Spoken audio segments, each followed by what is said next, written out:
ಧರ್ಮಸ್ಥಳ ಭಾಗದಲ್ಲಿ ಶವ ಹೂತಿಟ್ಟ ಆರೋಪ ಪ್ರಕರಣಕ್ಕೆ ಸಂಬಂಧಪಟ್ಟಂಗೆ ಕೊನೆಗೂ ಈಗ ರಾಜ್ಯ ಸರ್ಕಾರ ಎಸ್ಐಟಿಯನ್ನ ರಚನೆ ಮಾಡಿದೆ. ಐಪಿಎಸ್ ಅಧಿಕಾರಿ ಪ್ರಣವ್ ಮೊಹಂತಿ ಅವರ ನೇತೃತ್ವದ ಎಸ್ಐಟಿ ಟೀಮ್ ಇದಾಗಿರುತ್ತೆ. ಸರ್ಕಾರದಿಂದ ಅಧಿಕೃತವಾಗಿ ಎಸ್ಐಟಿ ರಚನೆ. ಕೊನೆಗೂ ಎಸ್ಐಟಿ ರಚನೆ ಮಾಡಿದ ರಾಜ್ಯ ಸರ್ಕಾರ. ಐಪಿಎಸ್ ಅಧಿಕಾರಿ ಪ್ರಣವ್ ಮೊಹಂತಿ ನೇತೃತ್ವದ ಎಸ್ಐಟಿ ಟೀಮ್ ರಚನೆ ಆಗಿದೆ. ಈ ಟೀಮ್ನಲ್ಲಿರುವಂಥದ್ದು ಅನುಚೇತ್, ಜಿತೇಂದ್ರ ಕುಮಾರ್, ಸೌಮ್ಯಲತಾ, ಒಟ್ಟು 4 ಐಪಿಎಸ್ ಅಧಿಕಾರಿಗಳು ಇರುವಂತಹ ಎಸ್ಐಟಿ ಟೀಮ್. ಶೀಘ್ರವೇ ಎಸ್ಐಟಿ ತಂಡದಿಂದ ತನಿಖೆ ಕೂಡ ಅಧಿಕೃತವಾಗಿ ಆರಂಭ ಆಗುತ್ತೆ. ಸರ್ಕಾರದಿಂದ ಎಸ್ಐಟಿ ರಚನೆ. ಅನುಚೇತ್, ಜಿತೇಂದ್ರ ಕುಮಾರ್, ಸೌಮ್ಯಲತಾ ಸೇರಿದಂಗೆ 4 ಜನ ಐಪಿಎಸ್ ಅಧಿಕಾರಿಗಳನ್ನ ಒಳಗೊಂಡಂತಹ ಎಸ್ಐಟಿ ತಂಡ ರಚನೆಯಾಗಿದೆ. ಶೀಘ್ರವೇ ತನಿಖೆ ಕೂಡ ಆರಂಭ ಆಗುತ್ತೆ. ಐಪಿಎಸ್ ಅಧಿಕಾರಿಗಳು 4 ಜನ ಈ ಒಂದು ಎಸ್ಐಟಿ ಟೀಮ್ನಲ್ಲಿ ಇರ್ತಾರೆ. ರಾಜ್ಯ ಸರ್ಕಾರದಿಂದ ಅಧಿಕೃತವಾದಂತಹ ಎಸ್ಐಟಿ ಟೀಮ್ ರಚನೆ ಸಂಬಂಧಪಟ್ಟಂಗೆ ಆದರೂ ಕೂಡ ಹೆಚ್ಚಿನ ರೀತಿಯಲ್ಲಿ ಅನೇಕ ಜನ ಪ್ರಗತಿಪರ ಜನ ಮತ್ತು ಅಲ್ಲಿ ಸ್ಥಳೀಯವಾಗಿರ್ತಕ್ಕಂಥವ್ರು ಬೇರೆ ಬೇರೆ ರೀತಿಯಲ್ಲಿ ಎಲ್ಲ ವ್ಯಾಖ್ಯಾನ ಮಾಡೋದಕ್ಕೆ ಶುರು ಮಾಡಿದರು. ಇದರಲ್ಲಿ ಸರ್ಕಾರ ಏನು ಮುಚ್ಚಿಟ್ಕೊಳ್ಳೋ ಅಂಥದ್ದು ಏನಿಲ್ಲ, ಅಥವಾ ಸರ್ಕಾರಕ್ಕೆ ರಕ್ಷಣೆ ಮಾಡಬೇಕು ಯಾರನ್ನಾದರೂ ಅನ್ನೋದು ಕೂಡ ಏನಿಲ್ಲ. ನ್ಯಾಯ ದೊರಕಬೇಕು ಅನ್ನೋದು ಅಷ್ಟೇನೇನು. ಅದಕ್ಕಾಗಿ ತನಿಖೆ ಮಾಡಿದರೆ ನಾನು ಅವತ್ತು ಹೇಳುವಾಗಲೂ ನಿಮ್ಗೆ ಹೇಳಿದ್ದೆ, ನಾನು ಉನ್ನತ ಮಟ್ಟದ ಸಾಧ್ಯ ಆದರೆ ಉನ್ನತ ಮಟ್ಟದ ತನಿಖೆ ಅಗತ್ಯ ಇದ್ದರೆ ನಾವು ಮಾಡ್ತೀವಿ ಅಂತೇಳಿ ನಿಮಗೆ ಸೂಕ್ಷ್ಮವಾಗಿ ಹೇಳಿದ್ದೆ. ಅದನ್ನು ನಾವು ಮುಖ್ಯಮಂತ್ರಿಗಳು, ನಾನು, ನಮ್ಮ DG ಅವರೆಲ್ಲರೂ ಕೂಡ ಮಾತಾಡಿ ಕಡೆಗೆ ತೀರ್ಮಾನ ಮಾಡೋದು.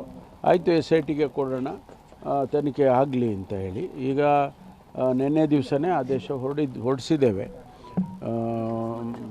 DG ಅವರಾಗಿರ್ತಕ್ಕಂಥ ಮೊಹಂತಿ ಅವರ ನೇತೃತ್ವದಲ್ಲಿ SITಯನ್ನು ಮಾಡಿದ್ದೇವೆ. ಅವರಿಗೆ ಏನು ಕಂಪ್ಲೇಂಟ್ ಬಂದಿದೆ, ಈಗ ಅವರು ಕೊಟ್ಟಿರ್ತಕ್ಕಂಥ ವಿಚಾರಗಳು ಏನೇನಿದ್ದಾವೆ ಅದರ ಬಗ್ಗೆ ತನಿಖೆ ಮಾಡಿ ಅಂತೇಳಿ ತಿಳಿಸಿದ್ದಾರೆ. ಟರ್ಮ್ ಇಲ್ಲ, ಆದಷ್ಟು ಶೀಘ್ರವಾಗಿ ಮಾಡ್ತಾರೆ ಅವರು. ಟರ್ಮ್ ನಿಗದಿ ಮಾಡಿದ್ರು ಕೂಡ ಎಕ್ಸಾಕ್ಟ್ಲಿ ಅಷ್ಟರಲ್ಲೇ ಆಗೋದಿಲ್ಲ. ಅದನ್ನು ಬೇಗ ಮಾಡಿ ವರದಿ ಕೊಡಿ ಅಂತೇಳಿ DG ಅವರಿಗೆ ಡೆವಲಪ್ಮೆಂಟ್ಸನ್ನು ಪ್ರತಿ ಬಾರಿನೂ DG ಅವರಿಗೆ ತಿಳಿಸ್ಬೇಕು ಅಂತ ಹೇಳಿದ್ದೀವಿ, DG IGಗೆ. ಆಮೇಲೆ ಸರ್ಕಾರಕ್ಕೆ ಆನಂತರ ವರದಿಯನ್ನು ಕೊಡ್ತಾರೆ. ಸೌಜನ್ಯ ಪ್ರಕರಣದ್ದು ಏನಾದರೂ ಇದು ವ್ಯಾಪ್ತಿ ಇಲ್ಲ, ನಮಗೆ ಟರ್ಮ್ಸ್ ಆಫ್ ರೆಫರೆನ್ಸ್ ಇರೋದು ಈಗ ಅವ್ರೇನು ಕಂಪ್ಲೇಂಟ್ಗಳು ಕೊಟ್ಟಿದ್ದಾರೆ ಅದರ ಬಗ್ಗೆ, ಅಷ್ಟು ಬಿಟ್ಟರೆ ಬೇರೆ ಅಲ್ಲಿ ತಲೆಬುರುಡೆ ಅನ್ನುವಂಥದ್ದು ಯಾರೊಬ್ಬರು ಗೊತ್ತಿಲ್ಲ. ಅದೆಲ್ಲ ಅವ್ರು ತನಿಖೆನಲ್ಲಿ ಮಾಡ್ತಾರಲ್ಲ, ತಲೆಬುರುಡೆನೋ ಕಾಲೋ ಕೈಯೋ ಅವೆಲ್ಲ ಮಾಡ್ತಾರೆ. ಸರ್, ಅದು 164 ಹೇಳಿಕೆ ಮೇಲೇ ಇದೆಲ್ಲ ತನಿಖೆಗೆ ಆದೇಶ ಆಗಿರೋದಾ ಹೇಗೆ? ಅಲ್ಲ, ಅಲ್ಲಿ ಕಂಪ್ಲೇಂಟ್ ಏನು ಬಂದಿದೆ, ಕಂಪ್ಲೇಂಟ್ ಇದೆಯಲ್ವಾ, ಯಾರೋ ವಕೀಲರುಗಳು ಕೊಟ್ಟಿದ್ದಾರೆ, ಮತ್ತು ಅವರು ವ್ಯಕ್ತಿನೂ ಕೂಡ ಕೊಟ್ಟಿದ್ದಾರೆ. ಈಗ ಅದನ್ನೆಲ್ಲ ತಗೊಂಡು ತನಿಖೆ ಮಾಡ್ತಾರೆ ಅವರು. ಹೆಚ್ಚಿನ ವಿಷಯಗಳನ್ನ ನಾನೇನು ಕೂಡ ಹೇಳಕ್ಕೆ ಹೋಗೋದಿಲ್ಲ, ಯಾಕೆಂದರೆ ತನಿಖೆ ಯಾವ ಒತ್ತಡಕ್ಕೆ ಮಣಿಯೋದು, ಯಾರು ಒತ್ತಡಕ್ಕೆ ಮಣಿದಿದೆ ಸರ್ಕಾರ? ನ್ಯಾಯ ದೊರಕಬೇಕು ಅನ್ನೋವಂಥ ಉದ್ದೇಶದಿಂದನೇ ಮಾಡಿರುವಂಥದ್ದು. ಬಿಜೆಪಿ ಕೂಡ ಇದನ್ನ ಸರ್ ಧರ್ಮ ರಾಜಕಾರಣವನ್ನು ಬೆರೆಸ್ತಾ ಇದೆ ಸರ್. ಇದರಲ್ಲಿ ಎಡಪಂಥೀಯರು ನೋಡೋಣ, ಅದೆಲ್ಲ ಆಮೇಲೆ ಮಾತಾಡೋಣ. ಈಗ ಸದ್ಯಕ್ಕೆ SIT ಮಾಡಿದ್ದೇವೆ, ತನಿಖೆ ಪ್ರಾರಂಭ ಆಗುತ್ತೆ, ತನಿಖೆ ವರದಿ ಬರಲಿ, ಆಮೇಲಿಂದ ರಾಜಕಾರಣ ಅದರಲ್ಲಿ ಏನಾದರೂ ಯಾವುದಾದ್ರೂ ರಾಜಕಾರಣ ನೀವು ಹೇಳ್ದಂಗೆ ಅವರು ಇದ್ದಾರೆ ಇವರು ಇದ್ದಾರೆ ಅಂತ ಹೇಳ್ತಿದ್ದೀರಲ್ಲ, ಅದೆಲ್ಲ ಆಮೇಲೆ ಮಾತಾಡೋಣ. Thank you sir. ಈ ಸಂಬಂಧಪಟ್ಟಂಗೆ ಇನ್ನಷ್ಟು ಡೀಟೇಲ್ಸ್ ಕೊಡ್ತಾರೆ ನಮ್ಮ ಪ್ರತಿನಿಧಿ ಕೃಷ್ಣ ಮತ್ತು ಕಿಶನ್ ಲೈವ್ ನಲ್ಲಿ ಜಾಯ್ನ್ ಆಗ್ತಾ ಇದ್ದಾರೆ. ಕೃಷ್ಣ, ಈ ಒಂದು ಪ್ರಕರಣಕ್ಕೆ ಸಂಬಂಧಪಟ್ಟಂಗೆ ಧರ್ಮಸ್ಥಳದ ಭಾಗದಲ್ಲಿ ಶವಗಳನ್ನ ಹೂತಿಡಲಾಗಿದೆ ಅನ್ನುವಂತಹ ಅತಿದೊಡ್ಡ ಆರೋಪದ ಬೆನ್ನಲ್ಲೇ ಆಗ್ತಾ ಇರುವಂತಹ ಪ್ರತಿಯೊಂದು ಬೆಳವಣಿಗೆಗಳನ್ನ ಸರ್ಕಾರವು ಕೂಡ ಈಗ ಗಂಭೀರವಾಗಿ ಪರಿಗಣನೆಗೆ ತೆಗೆದುಕೊಂಡಂತೆ ಕಾಣಿಸ್ತಾ ಇದೆ. ಅದರ ಒಂದು ಸತ್ಯಾಸತ್ಯತೆಯನ್ನ ಅರಿಯೋದಕ್ಕಾಗಿನೇ ಅಧಿಕೃತವಾದಂತಹ ಒಂದು SIT ಟೀಮ್ ಕೊನೆಗೂ ರಚನೆ ಆಗಿರುವಂತದ್ದು. ಈ ಸಂಬಂಧಪಟ್ಟಂಗೆ ಈಗ ತಾನೇ G ಪರಮೇಶ್ವರ್ ಕೂಡ ಸ್ಪಷ್ಟನೆಯನ್ನ ಕೊಟ್ಟರು. ಹೇಗೆ ನಡೆಯುತ್ತೆ ಅಂತ ಅನ್ಸುತ್ತೆ ತನಿಖೆ?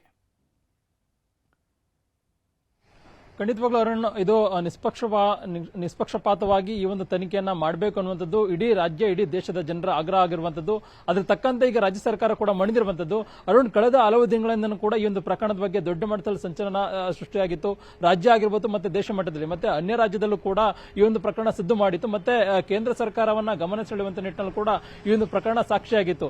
ಅಂತಿಮವಾಗಿ ರಾಜ್ಯ ಸರ್ಕಾರ ಬೇರೆ ಬೇರೆ ಈ ಒಂದು ಪ್ರಕರಣದಲ್ಲಿ ಅನುಮಾನಗಳು ಮತ್ತೆ ಬೇರೆ ಬೇರೆ ಇದ್ದಂತ ಚರ್ಚೆಗಳು ನಡೀತಾ ಇರುವಂತಹ ಸಂದರ್ಭದಲ್ಲಿ ರಾಜ್ಯದ ಜನರಿಗೆ ಸಹಜವಾಗಿಯೇ ತಿಳಿಸಬೇಕಾದಂತಹ ಜವಾಬ್ದಾರಿ ಇರುವಂತದ್ದು.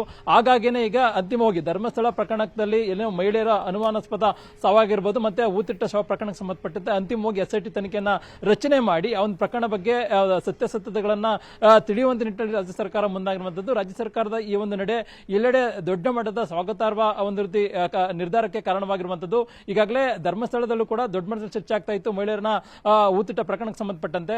ಮತ್ತೆ ಅಲ್ಲೊಬ್ಬ ವ್ಯಕ್ತಿಯೊಬ್ಬ ಪ್ರತ್ಯಕ್ಷ ಆಗಿ ನಾನೇ ಒಂದಷ್ಟು ಶವಗಳನ್ನ ಊತಿಟ್ಟಿದೆ ಅನ್ನೋ ಹೇಳಿಕೆಯನ್ನು ಕೂಡ ಕೊಟ್ಟಿದ್ರು. ಅದಾದ ನಂತರವಾಗಿ ಅಲ್ಲಿ ಏನು ಮೆಡಿಕಲ್ ವಿದ್ಯಾರ್ಥಿ ತಾಯಿಯೊಬ್ಬರು ಇಲ್ಲ ಒಂದ್ ಕಡೆ ದೂರನ್ನ ಕೊಟ್ಟು ತಮ್ಮ ಮಗಳು ಈ ರೀತಿಯಾಗಿ ಒಂದ್ ರೀತಿ ಸಾವನ್ನಪ್ಪಿದ್ದಾರೆ ಒಂದು ಪ್ರಕರಣಕ್ಕೆ ಸಂಬಂಧಪಟ್ಟಂತೆ ದೂರನ್ನ ಕೂಡ ದಾಖಲಾಗಿತ್ತು.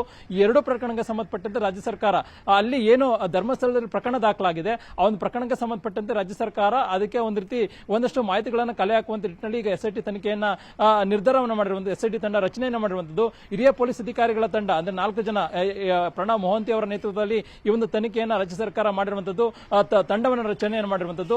ಆ ಒಂದು ತಂಡಕ್ಕೆ ಈಗಾಗಲೇ ರಾಜ್ಯ ಸರ್ಕಾರ ಕೂಡ ಸೂಚನೆಯನ್ನು ಕೊಟ್ಟಿದೆ.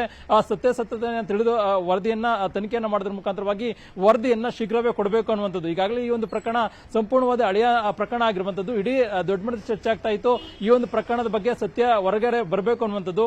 ಮತ್ತೆ ಪ್ರತಿಪಕ್ಷ ನಾಯಕರು ಕೂಡ ಈ ಒಂದು ಪ್ರಕರಣ ಸಂಬಂಧಪಟ್ಟ ಮೌನವನ್ನು ಕೂಡ ವಹಿಸಿದ್ರು. ಮತ್ತೆ ಮುಖ್ಯಮಂತ್ರಿಗಳು ಕೂಡ ಈ ಹಿಂದೆ ಪ್ರಕರಣ ಸಂಬಂಧಪಟ್ಟಂತೆ ಹೇಳಿಕೆಯನ್ನು ಕೊಟ್ಟಿದ್ರು. ಸದ್ಯಕ್ಕೆ ಈ ಒಂದು ಪ್ರಕರಣ ಸಂಬಂಧಪಟ್ಟಂತೆ SIT ತನಿಖೆ ಮಾಡುವಂತ ಅಗತ್ಯತೆ ಇಲ್ಲ, ಆದ್ರೆ ಯಾರ ಒತ್ತಡಕ್ಕೂ ಮಣಿಯೋದಿಲ್ಲ ಅನ್ನೋ ಮಾತನ್ನ ಮುಖ್ಯಮಂತ್ರಿಗಳು ಹೇಳಿದ್ರು. ಅದಾದ ನಂತರವಾಗಿ ಇಲ್ಲೊಂದು ಕಡೆ ಈ ಒಂದು ಪ್ರಕರಣ ಇಲ್ಲೊಂದು ಕಡೆ ಅದನ್ನ ಕಸದ ಬುಟ್ಟಿಗೆ ಹಾಕಿದ್ರ ಅನ್ನೋ ಒಂದು ಚರ್ಚೆಗಳು ಕೂಡ ನಡೀತಾ ಇತ್ತು. ಮತ್ತೆ ಸಾರ್ವಜನಿಕರು ಕೂಡ ದೊಡ್ಡ ಮಟ್ಟದಲ್ಲಿ ಈ ಒಂದು ಪ್ರಕರಣಕ್ಕೆ ಸಂಬಂಧಪಟ್ಟಂತೆ ಒಂದು ನ್ಯಾಯನ ಕೊಡಬೇಕು ಅನ್ನೋ ನಿಟ್ಟಿನಲ್ಲಿ ಕೂಡ ಆಗ್ರಹವನ್ನು ಕೂಡ ಕೇಳಿ ಬರ್ತಾ ಇತ್ತು. ಮತ್ತೆ ಸಾಮಾಜಿಕ ಹೋರಾಟಗಾರರು ಕೂಡ ಮುಖ್ಯಮಂತ್ರಿಗಳನ್ನ ಭೇಟಿ ಮಾಡಿ SIT ತನಿಖೆಯನ್ನ ಮಾಡಿ ಅನ್ನೋ ಒಂದು ಮನವಿಯನ್ನು ಕೂಡ ಮಾಡ್ಕೊಳ್ತಾ ಇದ್ರು. ಈಗ ಅಂತಿಮವಾಗಿ ಮುಖ್ಯಮಂತ್ರಿಗಳು ಏನು ಅಂದ್ರೆ SIT ತನಿಖೆ ಮಾಡುವಂತ ಅಗತ್ಯತೆ ಈಗ ನಿರ್ಮಾಣವಾಗಿರುವುದರಿಂದಾಗಿ ಈಗಾಗಲೇ SIT ತನಿಖೆಯನ್ನ ರಾಜ್ಯ ಸರ್ಕಾರ ಮಾಡಿರುವಂತದ್ದು. ಇದು ಸಹಜವಾಗಿನ ಸಾಕಷ್ಟು ಮಹತ್ವವನ್ನು ಪಡ್ಕೊಂಡಿರುವಂತದ್ದು. ಯಾವ ರೀತಿಯಾಗಿ ಬರುವಂತ ದಿನಗಳಲ್ಲಿ ಈ ಒಂದು SIT ತಂಡ ಈ ಒಂದು ತನಿಖೆಯನ್ನ ಮಾಡುತ್ತೆ ಅನ್ನುವಂಥದ್ದು. ಈಗ ಎಲ್ಲರ ಚಿತ್ತ SIT ತನಿಖೆಯತ್ತ ಈಗಾಗಲೇ ಹರಿಸಿರುವಂತದ್ದು. ಅನ್ಯ ರಾಜ್ಯ ಅಂದ್ರೆ ಕೇರಳ ಸರ್ಕಾರ ಕೂಡ ಈ ಒಂದು ಪ್ರಕರಣಕ್ಕೆ ಒಂದು ಆಸಕ್ತಿಯನ್ನು ತೋರಿತು. ಮತ್ತೆ ಕೇರಳ ಭಾಗದಲ್ಲೂ ಕೂಡ ಈ ಒಂದು ವಿಚಾರ ದೊಡ್ಡ ಮಟ್ಟದ ಸಂಚಲನಕ್ಕೂ ಕೂಡ ಕಾರಣವಾಗಿತ್ತು. ಅಲ್ಲಿರ್ತಕ್ಕಂಥ ಒಬ್ರು ಸಂಸದರೊಬ್ಬರು ಕೇಂದ್ರ ಸರ್ಕಾರಕ್ಕೂ ಕೂಡ ಪತ್ರವನ್ನು ಬರೆದು ಈ ಒಂದು ಪ್ರಕರಣಕ್ಕೆ ಸಂಬಂಧಪಟ್ಟಂತ ತನಿಖೆಯನ್ನ ಮಾಡಿ ಅನ್ನೊಂದು ಮನವಿಯನ್ನು ಕೂಡ ಮಾಡ್ಕೊಂಡಿದ್ರು. ಅಂತಿಮವಾಗಿ ಮುಖ್ಯಮಂತ್ರಿಗಳು ಯಾರ ಒಂದು ಒತ್ತಡಕ್ಕೆ ಮಣಿದೆ, ಯಾವುದೇ ಒಂದು ಮುಲಾಜಿಗೆ ಒಳಗಾಗದೆ ಅಂತಿಮವಾಗಿ SIT ತನಿಖೆಯ ಒಂದು ತಂಡವನ್ನ ರಚನೆಯನ್ನ ಮಾಡಿದೆ. ಇದು ಸಾಕಷ್ಟು ಅತ್ಯಂತ ಮಹತ್ವವನ್ನು ಪಡ್ಕೊಂಡಿರುವಂತದ್ದು. ಬರುವಂತ ದಿನಗಳಲ್ಲಿ SIT ಅಧಿಕಾರಿಗಳ ತಂಡ ಈಗಾಗಲೇ ಈ ಪ್ರಕರಣಕ್ಕೆ ಸಂಬಂಧಪಟ್ಟಂತೆ ಗೃಹ ಸಚಿವರಾಗಿರ್ತಕ್ಕಂಥ ಪರಮೇಶ್ವರ್ ಕೂಡ ಒಂದು ಸ್ಪಷ್ಟನೆಯನ್ನ ಕೊಟ್ಟಿದ್ದಾರೆ. ಇನ್ನು ಆದೇಶ ಆದ ಕೂಡಲೇ ಪ್ರಕರಣವನ್ನು ಶುರು ಮಾಡುತ್ತೆ ಅನ್ನುವಂಥದ್ದು. ಬಹುಶಃ ಇವತ್ತು ಅಥವಾ ನಾಳೆ ಹಿರಿಯ ಪೊಲೀಸ್ ಅಧಿಕಾರಿಗಳ ತಂಡ ಅಂದ್ರೆ ಪ್ರಣವ್ ಮೊಹಂತಿ ಅವರ ತಂಡ ಏನಿದೆ ಧರ್ಮಸ್ಥಳದ ಪೊಲೀಸ್ ಅಧಿಕಾರಿಗಳನ್ನ SP ಯನ್ನ ಭೇಟಿ ಮಾಡುವಂತದ್ದು, ಅವರಿಂದ ಮಾಹಿತಿಯನ್ನು ತೆಗೆದುಕೊಳ್ಳುವಂತದ್ದು, ಮತ್ತೆ ಅಲ್ಲಿ ಪ್ರಕರಣಕ್ಕೆ ಸಂಬಂಧಪಟ್ಟಂತೆ ಯಾರೆಲ್ಲ ದೂರನ್ನ ಕೊಟ್ಟಿದ್ದಾರೆ, ಮತ್ತೆ ಅಲ್ಲಿರ್ತಕ್ಕಂಥ ವ್ಯಕ್ತಿ ಯಾರಿದ್ದಾರೆ ಅನಾಮಧೇಯ ವ್ಯಕ್ತಿ ಏನು ಪ್ರತ್ಯಕ್ಷ ಆಗಿ ನಾನು ಸಾಕ್ಷಿಯನ್ನು ಹೇಳ್ತೇನೆ ಒಂದು ಹೇಳಿಕೆಯನ್ನು ಕೊಟ್ಟಿದ್ದೇನೆ ಅವ್ರನ್ನ ಭೇಟಿಯನ್ನ ಮಾಡುವಂತದ್ದು, ಅಲ್ಲಿನ ಪ್ರಕರಣಗಳ ಒಂದಷ್ಟು ಮಾಹಿತಿಗಳನ್ನ ತೆಗೆದುಕೊಂಡು ಅಂತಿಮವಾಗಿ ವರದಿಯನ್ನ ತನಿಖೆಯನ್ನ ಮಾಡೋದ್ರ ಮುಖಾಂತರವಾಗಿ ವರದಿಯನ್ನ ಶೀಘ್ರವೇ ರಾಜ್ಯ ಸರ್ಕಾರಕ್ಕೆ ಕೊಡುವಂತ ನಿಟ್ಟಿನಲ್ಲಿ ಕೂಡ ಅಧಿಕಾರಿಗಳು ಮುಂದಾಗುವಂತ ಸಾಧ್ಯತೆ ಇದೆ. ಒಟ್ಟಾರೆಯಾಗಿ ಏನು ಸಾಕಷ್ಟು ದಿನಗಳಿಂದ ಕೇಳಿ ಬರ್ತಾ ಇತ್ತು, ರಾಜ್ಯದ ಪ್ರತಿಯೊಬ್ಬ ಜನರ ಅಭಿಪ್ರಾಯ ಒಂದೇ ಆಗಿತ್ತು, ಈ ಒಂದು ಪ್ರಕರಣಕ್ಕೆ ಸಂಬಂಧಪಟ್ಟಂತೆ ಸತ್ಯ ಏನಿದೆ ಅನ್ನೋದ್ರ ಬಗ್ಗೆ ಬಹಿರಂಗ ಆಗಬೇಕು ಅನ್ನುವಂಥದ್ದು. ಈಗ ಅಂತಿಮವಾಗಿ ರಾಜ್ಯ ಸರ್ಕಾರ ಒತ್ತಡಕ್ಕೆ ಮಣಿದು ಇಲ್ಲ ಒಂದ್ ಕಡೆ ಈ ಒಂದು ಪ್ರಕರಣವನ್ನು SITಗೆ ಕೊಟ್ಟಿರುವಂತದ್ದು. ನೋಡ್ಬೇಕಾಗತ್ತೆ ಮುಂದಿನ ದಿನಗಳಲ್ಲಿ SIT ಯಾವ ರೀತಿಯಾಗಿ ತನಿಖೆಯನ್ನ ಮಾಡುತ್ತೆ ಅನ್ನುವಂಥದ್ದು. ಅರುಣ್. ಓಕೆ ಕೃಷ್ಣ, ಕಿಶನ್ ಹಾಗೆ ಸಂಪರ್ಕದಲ್ಲಿ ಮತ್ತಷ್ಟು ಅಪ್ಡೇಟ್ಸ್ ಪಡಿತಾ ಹೋಗ್ತೀನಿ ನಿಮ್ಮಿಂದ.